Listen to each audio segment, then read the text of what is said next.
We're making fried apple hand pies. First, we make a homemade apple pie filling using Granny Smith and Cortland apples, but you can use any variety apple that you prefer. Peel, core, and chop apples into small pieces. Place into a Dutch oven or a deep pan. Add the butter, lemon juice, brown sugar, and granulated sugar.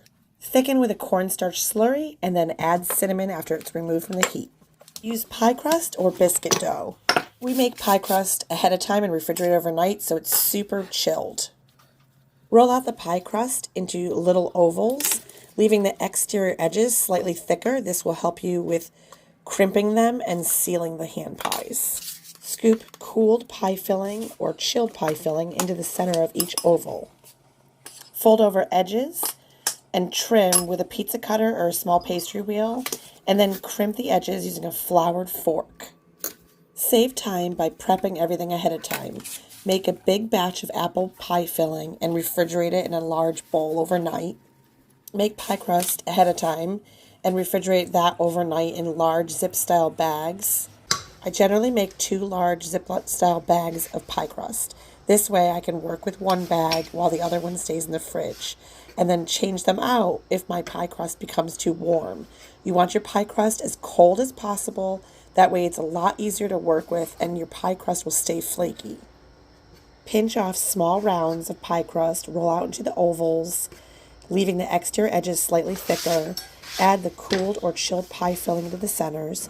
Fold over, trim the edges with a pizza wheel or a small pastry cutter, and then crimp with a floured fork. This will help seal the pies. Place your hand pies on a half sheet pan that's lined with parchment paper, slightly overlapping. We do 3 rows and 5 pies in each row. Once you make enough hand pies for 1 half sheet pan, wrap the entire sheet pan with plastic wrap, give it a good wrap, and throw it in the freezer for later. Hand pies will last in the freezer for several months. When you take them out of the freezer, discard the plastic wrap as it'll cause too much condensation and pies will become soggy. Pop them apart right away and place them on a room temperature sheet pan to thaw. I'm getting ready to make some apple hand pies. These have been previously frozen. They thawed for about an hour and a half or so, and they are ready to go in the fry oil.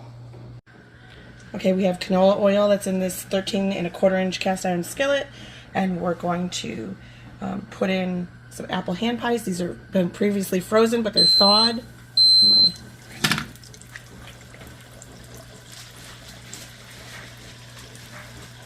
I'm putting 2 at a time.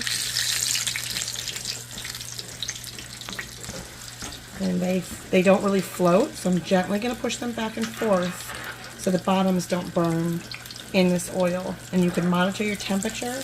We are using a digital thermometer with a probe. And what temperature are we keeping these at? About 375 degrees.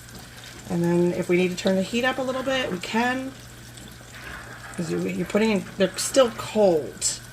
So we're going to put in cold pies, but they're thawed. Your pie crust just needs to get nice and flaky and cooked and browned. The pie filling is already cooked, so we're not really concerned about that except for getting it warm. And these will fry on one side for probably about 1 to 2 minutes each side. I will gently flip them and fry the other side. So I'm going to use a slotted spoon, and then this is for frying. And then I'm going to flip them over gently. And I'm going to drain what I can out of these pies. The crust is nice and golden, and the pie filling is now warm. If you put these in and they're not cold enough, your pie crust will be soggy and it will not be nice and flaky. So drain out what we can. And I'm putting them on a half sheet pan that's lined with parchment paper to catch some of the oil. And then we're going to drizzle. You can either do granulated sugar sprinkled over top of them while they're hot because it'll stick to it. Or we are going to put like a simple glaze, which is powdered sugar, a splash of vanilla, and whole milk. And you just whisk it until it's nice and smooth and use the consistency that you prefer. So that's what I'm going to put over these.